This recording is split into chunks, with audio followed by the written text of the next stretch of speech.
ours is to unplug and spend time just connecting together. I feel like this is the best March Intensive because we unplug and we're just our major goals are to be in the woods and to like be together, cook for ourselves, take care of ourselves, enjoy each other's company.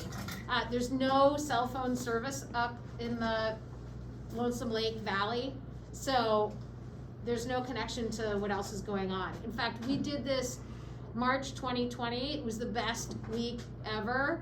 Nobody had contact on their phones. We had a beautiful 4 days together, and we came back and got to the bus and were surprised to hear that the whole world was blowing up. But it felt like this magical week together. So I think that unplugging is really special.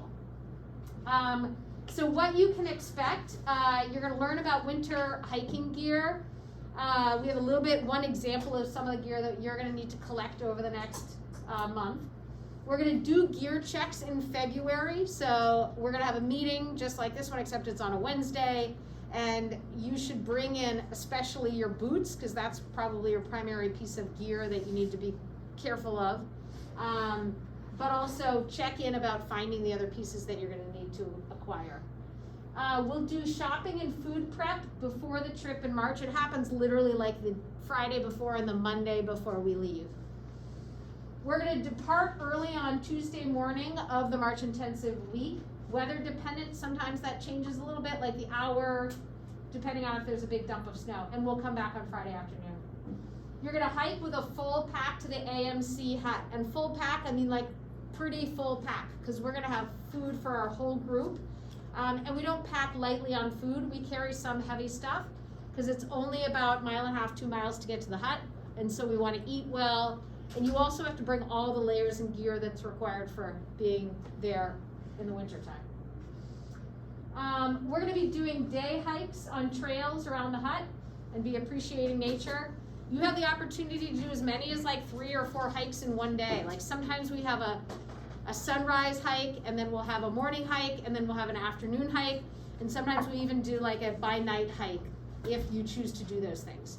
It's important, I think, for everybody to do this like morning and afternoon hikes if we do those, but usually the dawn and dusk hikes are optional depending on who's interested. And we're going to be preparing meals as a team. So there's lots of just hut stuff that everybody has to do as chores. It can be super fun. I know Miss Kelsey has a bunch of friends who've worked at the huts like as summer hut keepers. So there's a lot of like fun stuff that happens when you're just taking care of everybody and doing dishes and cooking like however many, 22 breasts of chicken or tofu if you're vegetarian. We're also going to hang out and play cards and other games together, and that can be really fun, like connecting with people that you didn't otherwise know, and taking pictures, of course.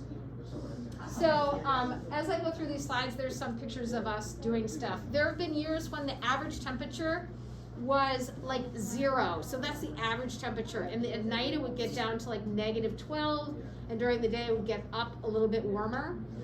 So it can be real winter camping. We'll bring snowshoes, we'll bring micro spikes. That's like, we don't actually use crampons, but little micro spikes for hiking. And we need really good sleeping bags, because that's gonna be our retreat from the cold. So I just want to introduce who we are as the teachers in the group. I'm Julia Gardner. I'm Sarah Beaumont. I'm Casey Kelsey. And I'm Mr. Story. Some of you know me. Obviously my first year at Hanover High School, and I've had an opportunity to do lots of backpacking trips, and I also agree that this is the best trip, even though I haven't gone home. So congratulations to all of you for signing up for the best trip. Okay, back over to you. I mentioned that one year it was 0 average temperature. There have been other years when like we hike out in our t-shirts, because it's March, right? It's kind of a little unpredictable. We should expect plenty of snow though. So this is a kind of a calendar of events, and I just wanted to point out some of the deadlines that will be coming up before we depart for our trip. This is today, and the next slide has some of the details of today, including you'll start filling out a survey about like what your experience level is and what you have for gear. This coming Monday, so like, in my mind, Monday is like, what time is it now? It's like 1 o'clock. Monday is like 2 hours away school time, you know what I mean? Because we got 2 more hours and then like Monday 8 a.m. rolls around. So anyway, the deadline to apply for financial aid is this Monday. It's actually 3 o'clock in the afternoon on this coming Monday. Students who are on free or reduced lunch are automatically eligible for financial aid, but if you're not and you think it's a hardship in order to pay the balance, you should consider applying for financial aid. There should have been instructions on how to apply for financial aid that were emailed to you. So check your email or touch base with us if you can't find that information. That's happening Monday of next week, and then Friday of next week, we want to set the deadline of bringing, the check is $295. That covers all our food, accommodations to the MC huts, all the things we're going to need for, we usually have some equipment available to borrow. Although we own that as a school, that's not something you're paying for. Buses, that's I guess the other major ticket item. You should make your checks out to Dresden School District. You could also do SAU 70, but not Hanover High School. They go to the district and not just the high school. We also have permission forms. I think Miss Kelsey has those as paper that you can grab before we leave. But and you can drop those checks and permission forms in my mailbox in the main office. So if you bring it with an envelope and you give it to the people there, you can do that. How's that sound? Good? I also, check it out, Brian, I don't know if you saw this. I only said Brian's name because I'm the only one I know in here by name. Ethan, did you see it? Did you see on Schoology I made the Schoology page? I was very proud of myself for that, so. I did an assignment, so I did assignments, I don't know if you check them in Schoology and you're upcoming, but I did an assignment, it says like White Mountain Adventure checks due or something like that. And I'm trying to have those push out to you in your upcoming, so let me know if you don't see that. In February, we're gonna have another meeting, that's on Wednesday. I'll have you bring your boots because we wanna check that everybody has the appropriate type of boot. Tyler, you have really good mountaineering boots, I know, because I've seen you walking around in them. Would you show us the boots not to wear, which are the ones you have on your feet now? So Timberlands are awesome fashion boots. They're not great for winter hiking. Just keep that in mind. Tyler, I had to give you the kudos because I know you know what you're doing. But you are at school and fashion boots are appropriate. If you're curious about it, they need to be like real boots. They need to be waterproof. They need to be sturdy so you can be mucking around in deep, deep snow. Let us know if you're unsure about your boots, but otherwise plan to bring them on that February when we have a meeting. I have a sample of types of boots that you might want to consider. And I didn't do it on purpose to match my bag, but these are waterproof boots. You don't have to get too close, but just a great example of some lightweight options. Maybe they do. I don't know. You can come decide that for yourself. So they match the bag. The color is electric blue. You don't need to get the same color, but you can if you want. March 11th is the Friday right before we leave for our trip. There's another activity period that we're assigned to be together. That'll be answering any last minute questions about packing. And we will also need 3 to 4 volunteers to food shop at BJ's that afternoon after school.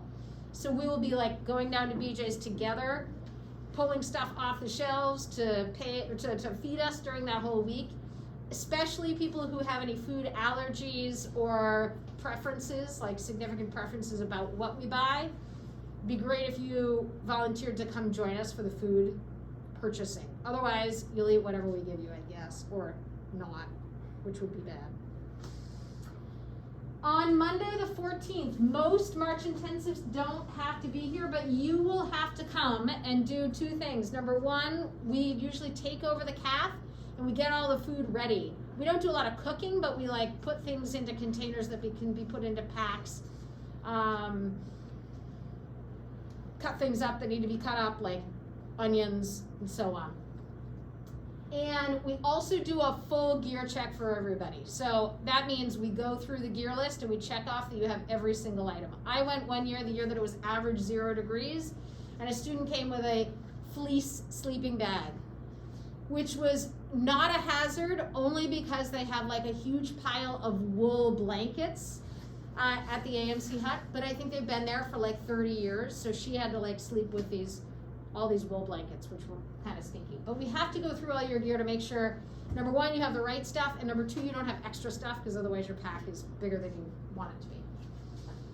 On Tuesday, our bus will depart for the Whites early-ish, probably around 8 o'clock.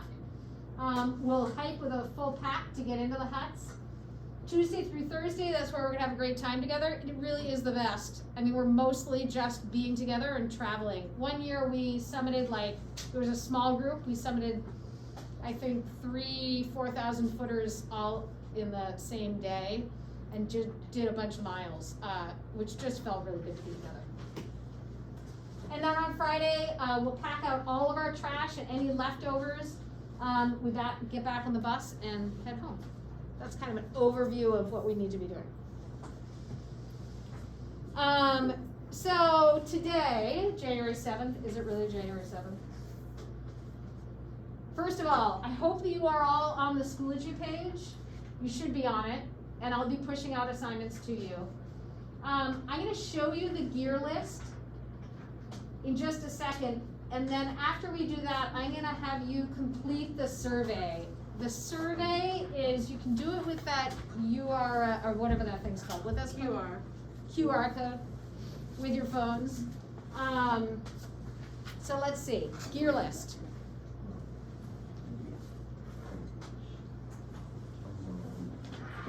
And what's your last name again? Story. Story. Mr. Good one for Story. education. Mr. Story has brought some of the stuff we might need. It's not an exhaustive list, but there are some items on that people may not have seen, or they have like different versions of equipment. And so maybe one of the first ones, while we're taking a look at the whole list, is gaiters.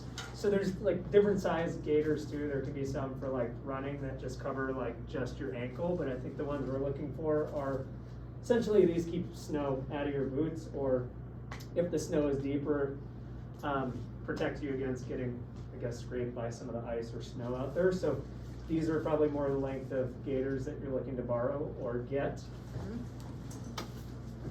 Also, micro spikes. So I think there's a range of these too. Some of them are more just for like winter running, and then others are a bit more intended for like hiking or backpacking. So these ones have a couple different versions, and you can take a look at it, but actually I think these are my wife's. These are not mine.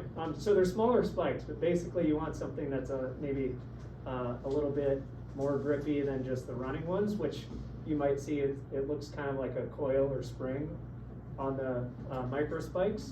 So maybe a step up from that would be best. And I know sometimes it can be really icy, so just having that extra spike power just helps you stay on your feet.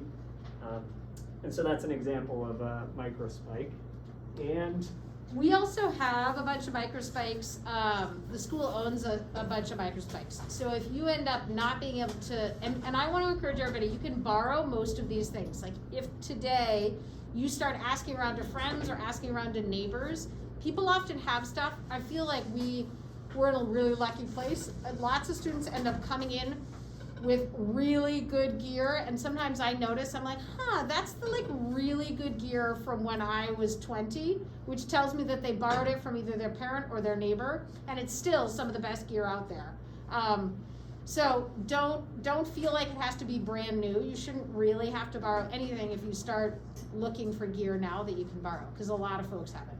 Yeah, a lot of it borrow as much as possible, but also the gear that you get too, it's not going to stay in nice new minty condition like the fashion boots might when you're indoors. We're going to be hiking, so it will get dirty anyway, and just better to borrow. So this is an example of a 0-degree bag. Other than to say they are really packable, but most sleeping bags have a rating right on the end, so if you're going shopping or borrowing, you should be able to see either on the sleeping bag itself, it will have a tag, or in this case, it just even says that it's a 0-degree bag there. But, because there's just a range of like sizes for sleeping bags, sizes and shapes, it's not so much about how big or small it is, just what degree it's rated for. Although maybe something not overly huge to pack, because we've got lots of things to fit. And then just a couple examples of like styles of socks that are more appropriate. These are like more smart wool socks, but thicker, heavier materials that are not cotton, because you will be sweating, and cotton will collect the sweat and will be very cold. So having the waterproof boots and different examples of socks you can bring. And then base layers. I think people are familiar with this just living in New England. I think these are Omniwool brand, but more or less, like if you're picking up base layers, you can either borrow them, or if you're purchasing them, it will say base layer on it. So these are some really good examples of, say I was wearing this base layer and might have another set of pants over, or this is like a 3/4 zip I might have on, and just the 2 jackets I'm wearing now, this might be under all 3 of these, but just to adjust prepare for the coldest conditions, and then if you've got the layers, you can just take off as you hike and heat up. So. And some of those base layers, like you can either, you might have them from skiing, or you might go to EMS to get some. You can also find stuff that's like, basketball, the Polypro basketball shirt, like long sleeve kind of warm up thing. Those work too. So it doesn't have to be like specifically made for mountaineering. You can kind of sub stuff in as long as it doesn't have any cotton in it, because cotton kills. I think the final example is just eyeballing the size of a pack. It's a 58, so it means most packs are measured in liters, and so something around this size, this bag packs down pretty tightly and it's got lots of straps all over it. So I'm thinking this is probably like maybe on the medium larger side of packs to bring, but this should be sufficient to pack everything, including the food. So yeah, maybe it's around liters. So this is a 58. So if you're looking to borrow or going to buy, maybe something around this size.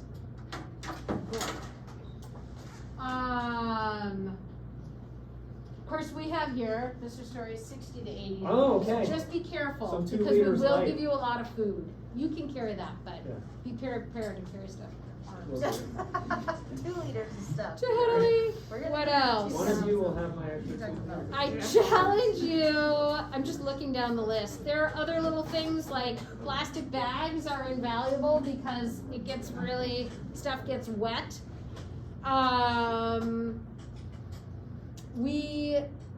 Let's see. Do you two have any other suggestions of things to think about? Should I talk about my deodorant concerns? Tyler, you don't bring deodorant to the mountains, do you? no. Me neither. I find that so irritating. I'm like, we all smell. Can we just get over that and not carry it up? But anyway, you do you, but it's gonna be on your back, not mine. Do you guys have any other thoughts? I might mention, I don't know if this is on there, but sometimes because how we typically sleep, there's more white noise around that we're used to. So I guess for those of you who might find it harder to sleep out in the woods, earplugs are always something like on the list that doesn't necessarily make it, but it can be really difficult if you don't just pack a pair. They could be the really cheap foam ones that you find at a CVS or Rite Aid. Those can be really helpful, especially on like the first night of sleeping out there, just because the sounds are so different, and silence can be deafening. So sometimes that's really helpful, and an eye mask as well.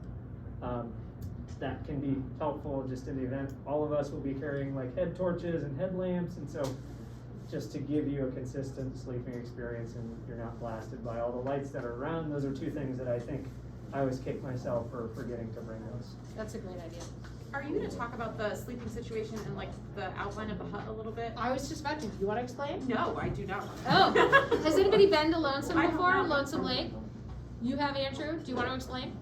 I don't remember it very well. It was during the summer, so we just hiked past it. Totally. Oh. So there's a beautiful lake. It's not very far. It's like 1.5 miles, 2 miles to get up to the hut.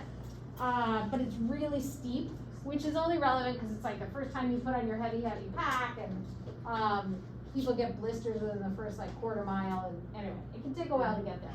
But once we get up to the hut, there's like one big room that is bigger than this room, I think, if you included the kitchen.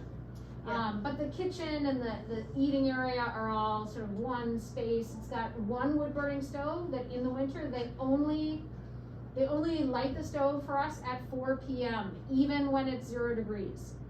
So you end up wearing your down jacket and playing cards in that space, like at other times during the day. Once they light the fire, it warms up to like maybe 50 in there, especially with all of our bodies. But it's never like a sauna, unless maybe it's a hot day. But anyway, that big meeting space is where the kitchen and the eating area is. Then as a separate building, there's a bathroom, and those are like pit toilets. They're really kept very nice, but they're pit toilets. And then there's sort of 2 rows of almost like motel style rooms. So the rooms have as much as 8 bunks, maybe 8 or 6 bunks, or as few as 4 bunks. So you'll be broken up into smaller groups you'll have a couple of roommates in each of the little rooms that we're sleeping in. Perfect. Make sense? Do you have anything to add?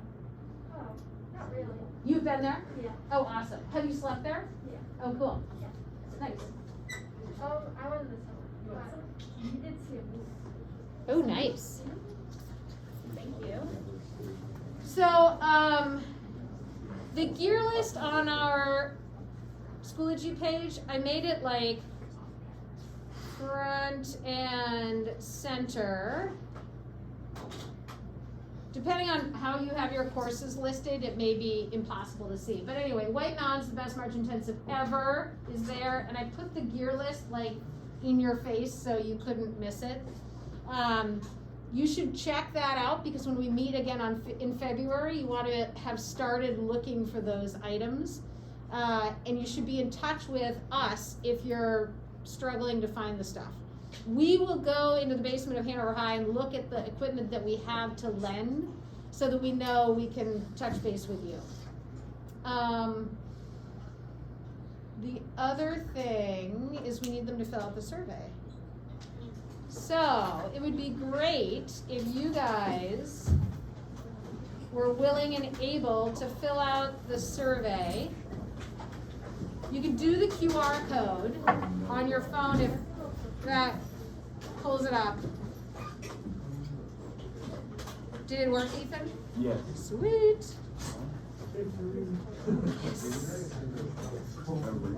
Sorry. No, you're fine.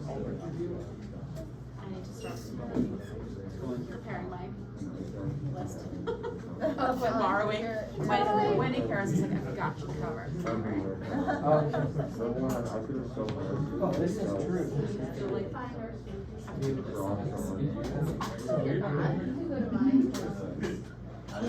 I've had one like my life in the summer, like all these like wearing sneakers, it's like chill, like, you know. It's actually easier to hike in the winter. The QR code? It's like, yeah, sidewalk. Yeah, on the screen.